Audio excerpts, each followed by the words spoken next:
Hi. So today you're going to do Evaluate. It is the video for Monday, November 15th, National Spicy Hermit Cookie Day. They look very delicious. I want you to start the day with locating the word Industrial Revolution on page 32 in your book and defining and drawing a picture. So give yourself a couple of minutes to do that. Once you have that finished, then you're going to move on. My video will be here. You're going to move on to Evaluate. Evaluate is graded. Okay, so remember that I will be looking at that via your Google Classroom.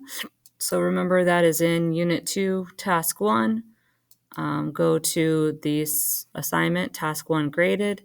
It is here.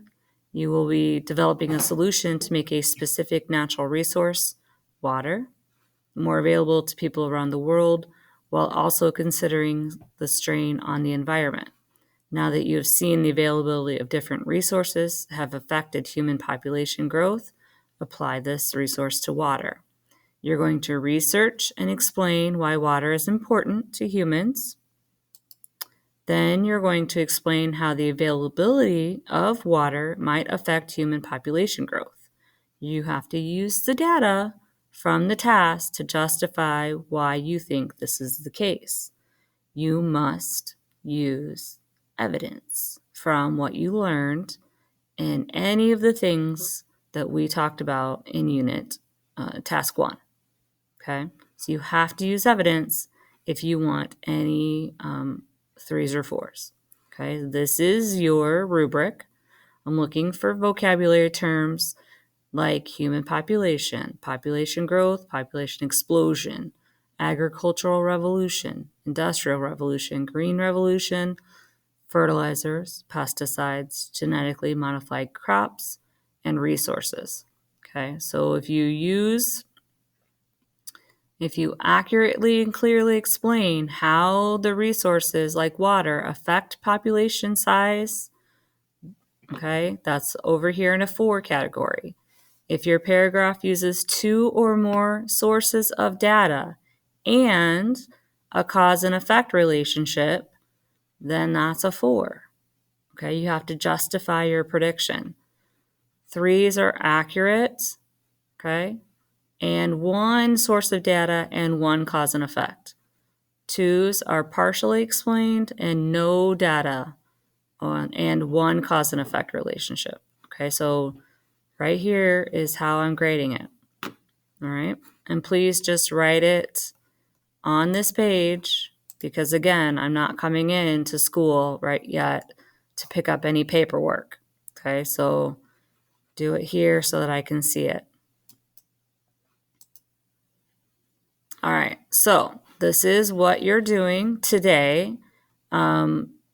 First thing is the only thing you really don't need to talk with your group. So there's no need to get up and chat with your group and waste a lot of time on this because you are only thinking about why is water important and how is it affect human population. So you don't need to do that with a group yet. All right, so there is 0 reason to get with your group. All right, so don't say this is a group project. It's not. This part needs to be on your own. Okay, you have to do the research first. All right, this is in your student notebook.